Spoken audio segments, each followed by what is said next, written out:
Եվս մեկ կարևոր քայլ առողջապահական ծառայությունների բարելավման ուղղությամբ։ Գյումրու Բեռլին պոլիկլինիկայում ընդունարանին կից բացվեց նոր ռենտգեն կաբինետ, որը համալրվել է 2024 թվականի արտադրության ժամանակակից թվային ռենտգեն սարքով։ Շուրջ 18 միլիոն դրամ արժողությամբ սարքը ձեռք է բերվել Ռոտարի ակումբի տրամադրած միջոցների շնորհիվ։ Նորարարական տեխնոլոգիան հնարավորություն է տալիս ստանալ բարձր ճշգրտության պատկերներ, ապահովել արագ ախտորոշում եւ կրճատել բուժառուների հետազոտությունների ու բուժման գործընթացի տևողությունը։ Մենք փորձել ենք միշտ ռենտգենի հարցը լուծել,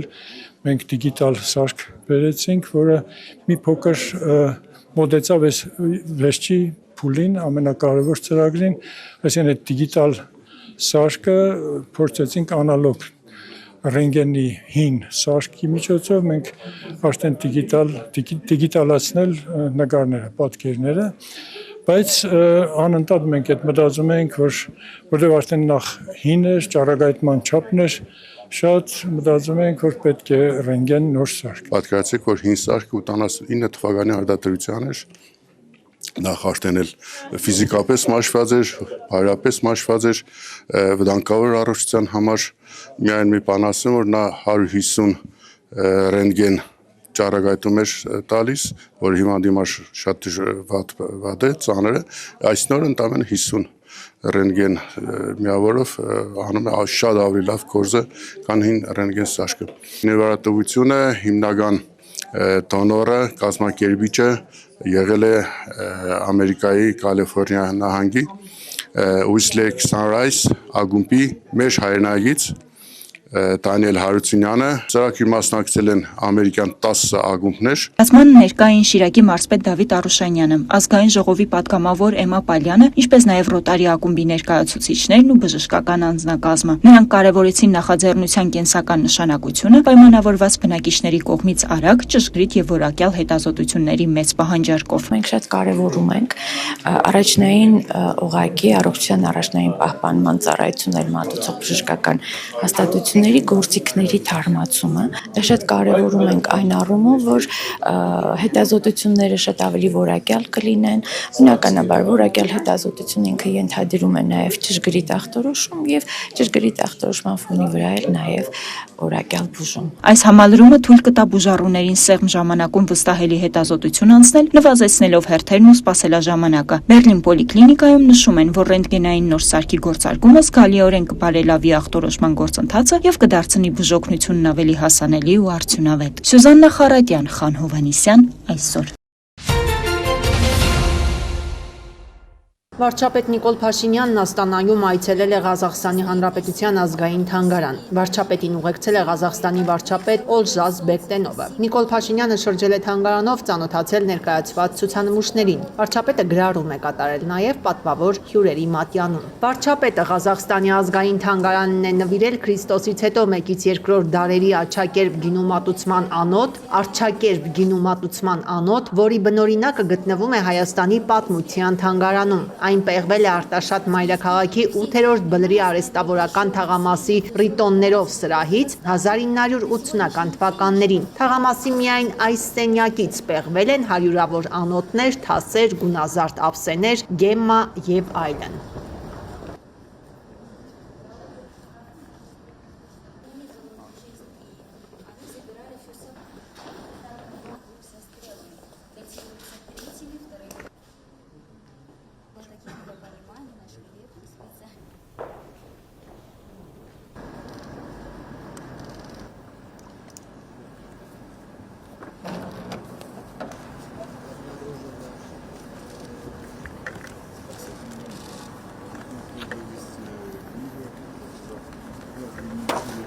Վարչապետ Նիկոլ Փաշինյանը Ղազախստանի վարչապետ Օլժազ Բեկտենովի ուղեկցությամբ այցելել է Alem.ai արհեստական բանականության կենտրոն։ Շրջայցի ընթացքում վարչապետին է ներկայացվել կենտրոնի գործունեությունը։ Մասնավորապես նշվել է, որ կենտրոնի նպատակն է արհեստական բանականությանը գործիքների միջոցով նպաստել պետական համակարգում մատուցվող ծառայությունների որակի բարձրացմանը, տարբեր մարմիններում թվայնացմանը եւ այլն։ Կարևորվել է այս ուղղությամբ համագործակցությունն ու փորձի փոխանակումը։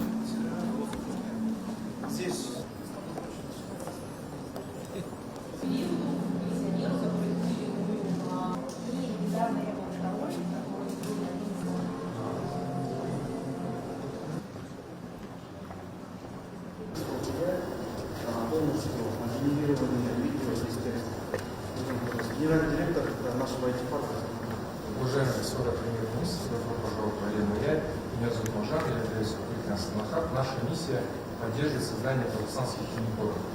И имею сегодня большую честь вам презентовать первый казахстанский единорог. Это стартап, который достиг оценки $1 миллиард. У него 11 миллионов активных пользователей на сегодня.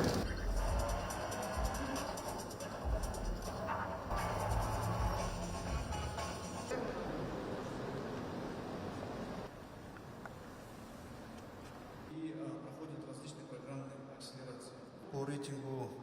электронного правительства сегодня кэшлесс экономика, мы Այսօր տեղի է ունեցել պետական մարմինների ներկայացուցիչների առաջին համաժողովը։ Համաժողովին մասնակցել են վարչապետ Նիկոլ Փաշինյանը, Հանրապետության նախագահ Վահագն Խաչատուրյանը, պետական այրեր, պաշտոնատար այլ անձինք։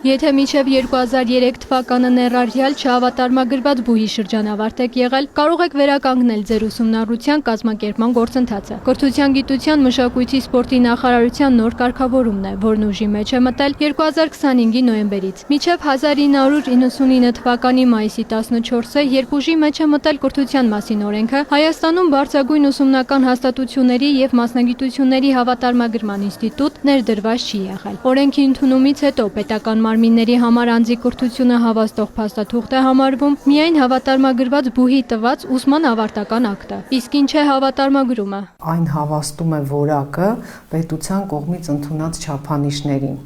Հետևաբար, չունենալով հավատարմագրում, այդ ուսումնական հաստատությունների տված ավարտական փաստաթղթերը չեն կարող ընդունվել որպես որակյալ կրթության հավաստիք։ Կրթության մասին օրենքում հավատարմագրման գործընթացներին զուգահեռ ամրագրված է եղել նաև երկու պայման, որ պետական եւ տեղական ինքնակառավարման մարմինների, պետական եւ համայնքային կազմակերպությունների համար բարձրագույն կրթությունը հավաստող փաստաթուղթը համարվել է պետական նմուշի փաստաթուղթը։ Եվ մի պայման էլ, որ հաջորդ կրթական աստիճանի կարող են հավակնել, օրինակ բակալավրից մագիստրատուրա, միայն հավատարմագրված փաստաթուղթ, ավարտական փաստաթուղթ ունեցող անձինք։ Այսինքն պետական կառույցում աշխատանքը շարունակելու կամ նոր աշխատանքի ընդունվելու համար ավարտական փաստաթուղթը պետք է տրված լինի հավատարմագրված բուհի կողմից։ Հիմնականում դիմումատուները ավարտելուց անմիջապես հետո իրենց մասնագիտություններով սկսել էին աշխատել, ինչպես պետական, այնպես էլ ոչ պետական համակարգերում եւ վերջին գործընթացներով պայմանավորված օրինակ որևէ պետական հիմնարկ վերակազմակերպվել էր կամ քաղաքացին ուզում էր փոխել իր աշխատանքը, նոր աշխատանքի անցնելու համար իր ավարտական փաստաթուղթը խոչընդոտ էր հանդիսանում։ Իրենց դիպլոմները ոչ պետական հատվածի համար նորմալ էին։ Այդ շրջանակներում հիմա արդեն կարող են վերականգնվել բակալավրի կրթական աստիճանում, հեռակաուսուցման վճարովի համակարգում։ Վերականգնման կուրսը որոշում է ընդունող հաստատությունը, հիմք ընդունելով շրջանավարտի դիպլոմի եւ հավելվածի բնօրինակը։ Այս կարգի մեջ բացառություն արվել է ոչ պետական ուսումնական հաստատությունների մինչև 2003 թվականի շրջանավարտների համար եւ որոշակի անհատական մոտեցման դրույթներ ենք ներառել այն պարագայում, որ եթե սովորական պայմաններում վերականգնվեր, առարկայական տարբերությունների քանակը եւ այլն մի քիչ տարբեր կլիներ, բայց դիմելու ժամկետները մնում են ընդհանուր, քանի որ վերականգնվելու են հեռակա ուսուցմամբ, հետեւաբար ընդհանուր կարգում հեռակա ուսուցման համակարգում վերականգնվելու համար ուսանողները դիմում են գրում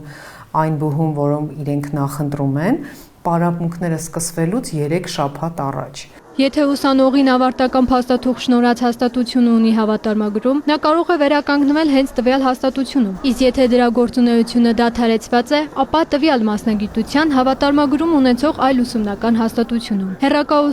բուհերում սկսվում է կամ նոյեմբերին կամ դեկտեմբերին։ Եթե անձը չհասցնի դիմել առաջին կիսամյակի դասերի համար, կարող է դիմել երկրորդ կիսամյակի սկզբին, բացառությամբ ավարտական կուրսի։ Բուհը պետք է համադրի շարունակվող կրթական ծրագիրը նախորդ կրթական ծրագրի հետ։ Որոշել ենք, որ մոնիտորինգ իրականացնենք հասկանալու համար փաստացի ինչքան դիմողներ ունենք։ Մինչ այդ մենք որոշակի վերլուծություն արել էինք, շրջանավարտների թիվը չէր գերազանցում 400-ը կամ 500-ը, եթե չեմ սխալվում։ Օրենքի նոր դրույթը կապահովի ոչ պետական չհավատարմագրված բուհերի շրջանավարտների հետագա կրթության և աշխատանքային գործունեության շարունակությունը։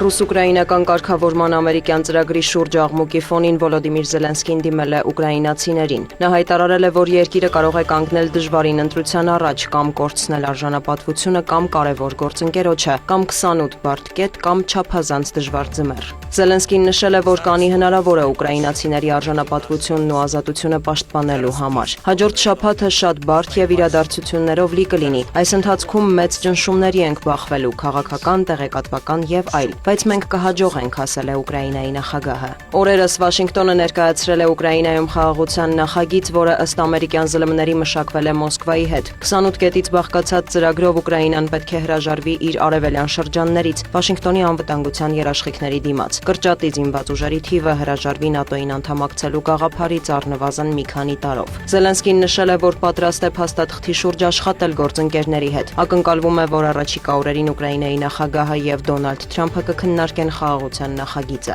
Զելենսկին արդեն հեռախոսազրույց է ունեցել Մեծ Բրիտանիայի, Ֆրանսիայի, Գերմանիայի եւ Իտալիայի ղեկավարների հետ, կրկնել, որ հույս ունի այսուհետ էլ ստանալ Եվրոպայի աջակցությունը։ Ուկրաինայի նախագահը զրուցել է նաեւ Եվրամիության եւ ՆԱՏՕ-ի ղեկավարության հետ։ ԱՄՆ փոխնախագահ Ջեյդի Վենսի հետ հեռախոսային բանակցություններից հետո էլ Զելենսկին հայտարարել է, որ համաձայնել է խորհրդատվական մակարդակով աշխատել Ամերիկայի եւ Եվրոպայի հետ, հստակեցնելու ամերիկյան ծրագրի մանրամասները։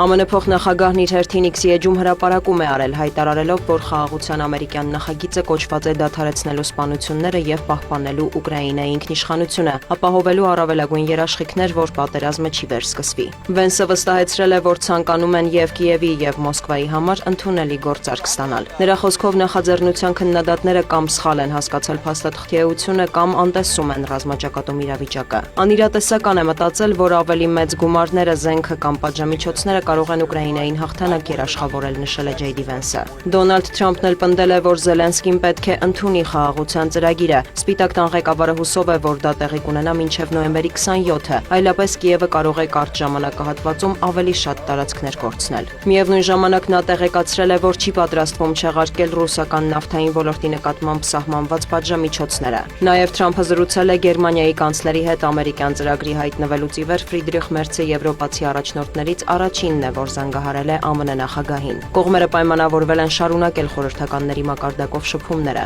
Եվրոպական կողմն ավելի վաղ հայտարարել էր, որ ուկրաինական հարցով որևէ գործարք չի կարող կնքվել առանց Եվրոպայի կարծիքը եւ շահերը հաշվի առնելու։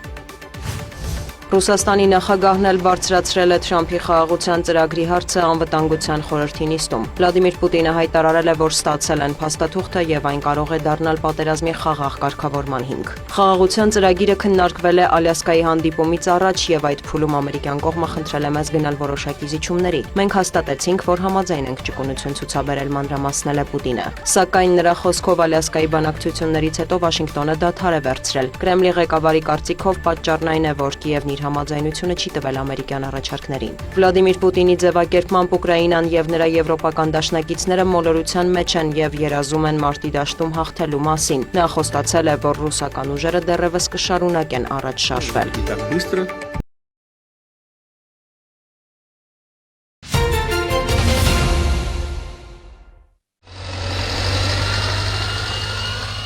Շղարշիկի միջնակարգ դպրոցի աշակերտներին Արծվանիկի Պոչամբարի գործունեությունը անչափ հետաքրքրել է, որոշել են նախագծային աշխատանք սկսել ուսումնասիրության կենտրոնում պահելով կառույցը։ Հենց այդ նպատակով ճանաչողական այցեր կազմակերպել։ Ընտրել ենք Պոչամբարը, ցանկացել ենք ուսումնասիրենք։ Զանգեզուրի պղնձամոլիբդենային կոմբինատը մշտապես բաց է ու պատրաստական տրամադրելու անհրաժեշտ մանրամասներ ու տեղում ներկայացնելու աշխատանքային գործընթաց է։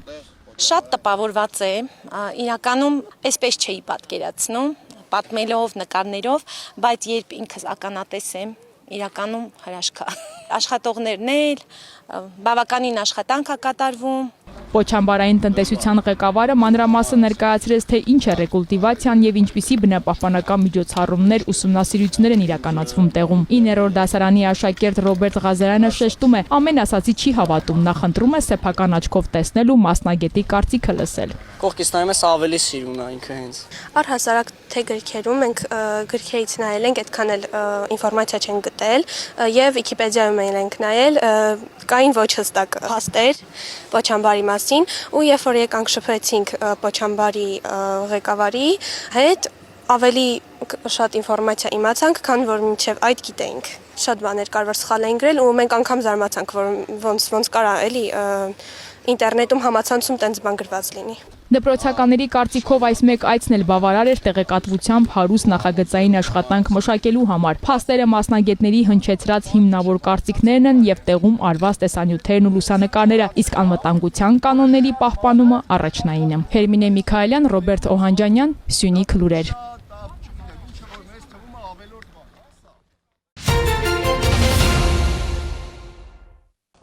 «2025 թվականի մայիսից Սևանի տարածքային զարգացման եւ հետազոտությունների կենտրոն հասարակական կազմակերպությունը «Ծովեմ» երիտասարդական կենտրոնում իրականացնում է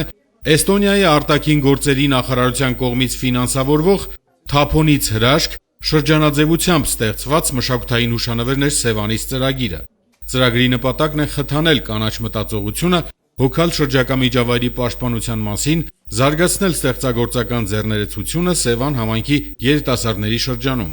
Սևան համայնքի Ծովագյուղ բնակավայրի «Ծովեմ» երիտասարդական կենտրոնում նոյեմբերի 20-ին հյուրընկալվել էր Հայաստանում Էստոնիայի Հանրապետության արտակարգ եւ լիազոր դեսպան Տիկին Մարգե Մարդիսալու Կահարին դեսպանատան աշխատակիցների ուղեկցությամբ։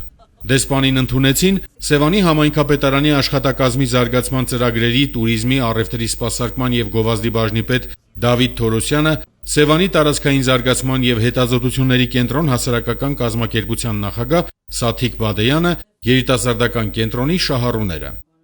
Այստեղ ենք դեսպանատան պատվիրակության հետ միասին տեսնելու էստոնական ֆինանսավորմամբ այս նախագիծը։ Ընդհանրապես Էստոնիայի եւ Հայաստանի հարաբերությունները շատ լավ են զարգանում։ Մենք ունենք բարձր մակարդակի քաղաքական կապեր, բազմաթիվ փոխայցեր, բայց առանց նման նախաձեռնությունների եւ համագործակցությունների, ինչպիսին այսօր այստեղ տեսանք, դժվար է առաջ շարժվել։ Մենք ցանկացանք գալ այստեղ աջակցելու այս տարածաշրջանի կրթությանը, խթանելու էկոլոգիական մտածողությունը եւ նպաստելու ձեռնարկատիրությանը, հատկապես երիտասարդ ձեռնարկատիրությանը։ Իսկ այն, ինչ տեսանք այսօր, պարզապես հրաշալի է։ Մենք շատ զարմացած եւ տպավորված ենք։ Սա չափազանց ստեղծագործ եւ տնտեսապես հեռանկարային նախագիծ է։ Ծրագրի շրջանակներում կենտրոնում ստեղծվել է շրջանառու տնտեսության ուսումնական լաբորատորիա, որտեղ երիտասարդները սովորել եւ սովորում են պլաստիկ թափոնները վերածել 3D տպագրությամբ արժեքավոր հուշանվերների, որոնք ներկայացնում են համայնքի մշակութային ժառանգության տարբեր տարրեր։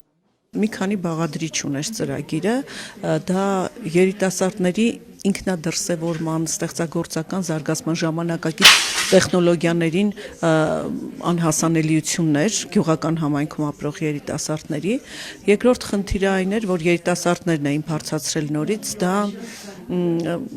պլաստիկ թափոնների անընդհատ ավելացումը տարածքում, հատկապես Սևանա լճի ափամերձ համայնքեն եւ զբոսաշրջային սեզոնից հետո շատ են ականատես լինում այդ աղտոտվածությանը եւ մյուսը ընդհանուր համայնքի պատմամշակութային բացառիկ ժառանգությունն է։ Մոդելավորման նպատակով նախ այցելել են պատմության թանգարան, որտեղ լուսանկարել են կոնկրետ օրինակ Լճաշենի հնավայրից գտած առարկաները, հետո դրանք մոդելավորել են, տպագրել են եւ այլն։ Ծրագրի շրջանակներից դուրս է եկել արդեն այն աշխատանքը, ինչ որ անում են մեր երիտասարդները, որտեղ իրենք այս ընթացքում արդեն այդ թիմով կարողացել են եւս 2 ուրիշ դրամաշնորհների մասնակցել եւ նորից շահել մրցանակներ, օրինակ եւս 3 պրինտեր են շահել իրենք Հայաստանի սոցիալական ձեռնարկությունների ասոցիացիայից մասնակցելով կրթության, գիտության, մշակույթի եւ սպորտի նախարարության դրամաշնորհով իրականացվող գաղափարաթոմ ծրագրին։ Դրամաշնորհ են ստացել նաև Բլեջան ՀԿ-ից, ով Impact Hub-ի ֆինանսավորմամբ իրականացնում էր շրջանաձև տնտեսության երիտասարդ դեսպաններ ծրագիրը, որի շրջանակներում նոր սարքավորումներ են ստացել, իմաստը, որ իրենց արտադրությունը ամբողջությամբ շրջանաձև դարձնեն, այսինքն նաև արտադրական process-ում առաջացած թափոնները կամ կոտրված հուշանվերները իրենք հետ են վերցնում եւ այդ նոր սարքավորումներով ստացած կրկին վերամշակում են։ Դեսպան Մարգե Մարդիսալու Կահարին ծանոթացավ երիտասարդների կողմից կատարված աշխատանքներին, երիտասարդական կենտրոնի գործունեությանը, հետագա ծրագրերին, քննարկվեցին հետագա համագործակցությանն առնչվող հարցեր։ Ծրագրի շնորհիվ համայնքի 12 երիտասարդի տրամադրվել է գործնական հմտություններ պլաստիկ վերամշակման 3D մոդելավորման եւ կայուն զբոսաշրջության ոլորտներում։ Սևանի համայնքապետարանի աշխատակազմի զարգացման ծրագրերի туриզմի, առևտրի, սպասարկման եւ գովազդի բաժնի պետ Դավիթ Թորոսյանի եւ դեսպան Մարգի Մարդիսալու Կահարիի քննարկումները վերաբերում էին Սևան համայնքի հետ գործընկերային հարաբերությունների զարգացմանը, որի վերաբերյալ ձեռք բերվեց նախնական պայմանավորվածություն։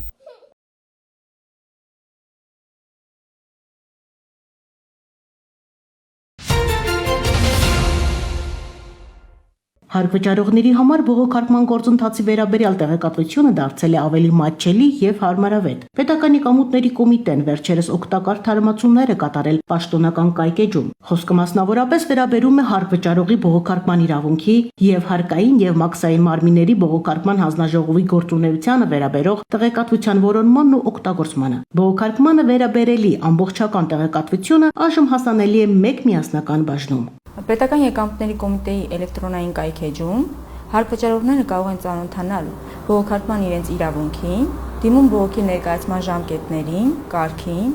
հանձնաժողովի կազմին եւ աշխատակարգին։ Կոմիտեի պաշտոնական կայքեջի հարկվճարողի բողոքարկման իրավունքը եւ ՊԵԿ հարկային եւ մաքսային մարմինների բողոքարկման հանձնաժողովը բաժնում թարմացվել է նաեւ հանձնաժողովի որոշումների հրապարակման ենթաբաժինը։ Այստեղ ավելացվել է բողոքի թեմադաշտը։ Միաժամանակ ներդրվել են որոնման ճկուն գործիքներ։ Դրանց շնորհիվ հարկվճարողները կարող են ավելի արագ եւ հեշտությամբ գտնել իրենց հետաքրքրող թեմաներով բողոքարկման հանձնաժողովի որոշումները։ Հարկվճարողը համապատասխան էջում կարող է ծանոթանալ հանձնաժողովի կողմից կայացված որոշման կարգավիճակին, այսինքն բավարարված է, մերժված է, մասնակի է բավարարված կամ կարճված է։ Այս մասով հնարավորություն է տալիս այս էջում արդեն ուսումնասիրել համապատասխան կազմված որոշումը։ Օրինակ, եթե ՀԴՄ կիրառման կանոնների վերաբերյալ հարկային մարմինը տնտեսվարողի մոտ արձանագրել է խախտում եւ նա ցանկանում է վիճարկել այն, ապա մինչ բողոքարկման հանձնաժողով դիմելը կարող են նախապես ծանոթանալ նմանատիպ դեպքերի վերաբերյալ կայացված որոշումներին։ Պետական եկամուտների կոմիտեն գնահատում է հարկվճարողի ժամանակը եւ այս նոր որոնման գործիքի ներդրմամբ հնարավորություն է տալիս շատ արագ եւ մատչելի ձևով փնտրել եւ գտնել անհրաժեշտ տեղեկատվությունը եւ ուսումնասիրել։ Հիշեցնենք, որ հարկային եւ մաքսային մարմինների բողոքարկման հանձնաժողովի կողմից հարկվճարողների դիմում բողոքների վերաբերյալ կայացրած որոշումների մասին տնտեսվարողները ծանոթվում են անձնական գրասենյակի միջոցով, իսկ անձնական գրասենյակ չունեցող ֆիզիկական անձանց օրենքով սահմանված ընդհանուր կարգով։ Հանձնաժողովի կողմից կայացված որոշումները 3 աշխատանքային օրվա ընթացքում տեղադրվում է հարկվճարողների հաշվետվությունների ներկայացման անձնական գրասենյակի, ծանոթություններ բաժնի, ստուգումներ ուսումնասիրություններ հանձնաժողովի որոշումներ ենթաբաժնի, բողոքարկման հանձնաժողովի որոշումներ էջում։ Պետական եկամուտների կոմիտեի մասնակիցները վստահեցնում են, նոր գործիքների ներդրման նպատակն է խնայել հարկվճարողների ժամանակը, բարձրացնել իրազեկվածության մակարդակը եւ ապահովել տեղեկատվության հասանելիություն բոլորի համար։ Համայնքային ոստիկանության Նայիրի բաժնի ծառայողները ստացել էին օպերատիվ տեղեկություն, որ 2 երիտասարդ Կոտայքի մարզի Զովունի գյուղում տեղադրելու միջոցով իրացնում են թմրամիջոցներ։ Տեղեկությունն իրացվեց մարզի պարեկների հետ։ Զովունու 30-րդ փողոցում թմրանյութի փաթեթ տեղադրելիս ձերբակալվեցին եւ բաժին տեղափոխվեցին Աբովյանի եւ Բյուրեղավանի բնակիչ 26-ամյա երիտասարդները։ Աբովյանցի խուզարկությամբ հայտնաբերվեց 14 փաթեթ, ընդհանուր մոտ 27 գրամ քաշով։ Նա ընդունեց, որ փաթեթներում մարիխուանա է, այն ձեռք են բերել համացանցի միջոցով միջոցով եւ գումարի դիմաց պետք է տեղադրեին Զովունիում։ Բյուրեղամանցի երիտասարդի խուզարկությամբ հայտնաբերվեց ծալովի դանակ։ Երիտասարդներն ու կազմված փաստաթղթերը ներկայացվել են նախաքննական մարմին, հանգամանքները պարզվում են։ Հիվանդությունների վաղ հայտնաբերման, կանխարգելման եւ բուժման արդյունավետության բարձրացման նպատակով Ներքին գործերի նախարարության ոստիկանության բժշկական վարչությունն ամեն տարի անցկացնում է Ներքին գործերի նախարարության ոստիկանության ծառայողների բուժզննություն։ Նոյեմբերի 20-ին Ներքին գործերի նախարարության ոստիկանության բուժվարչությունում տեղի է ունեցել կանխարգելիչ բուժզննության տարեկան արդյունքների ամփոփում։ Բուժվարչության պետ Սուսաննա Մուրադյանը շնորհակալություն հայտնելով կատարված աշխատանքի համար նշել է, որ Երևանի եւ մարզերի շուրջ 8000 ծառայող բուժզննում է անցել պոլիկլինիկայի տարբեր մասնագետների մոտ։ Բժիշկները ըստ ախտորոշումների ներկայացրել են հիվանդությունների աճման ու նվազման դինամիկան, կարևորվել է ռիսկային խմբերի բուժառուների առողջական վիճակի ամբողջական տեղեկատվությունը։ Սուսաննա Մուրադյանը նշել է, որ բուժանձնակազմն իր առջև դրված խնդիրը կատարել է պատասխանատվությամբ։ Ամփոփման ավարտին պատվոգրեր եւ շնորհակալագրեր են հանձնվել բուժվարչության մի շարք աշխատակիցների։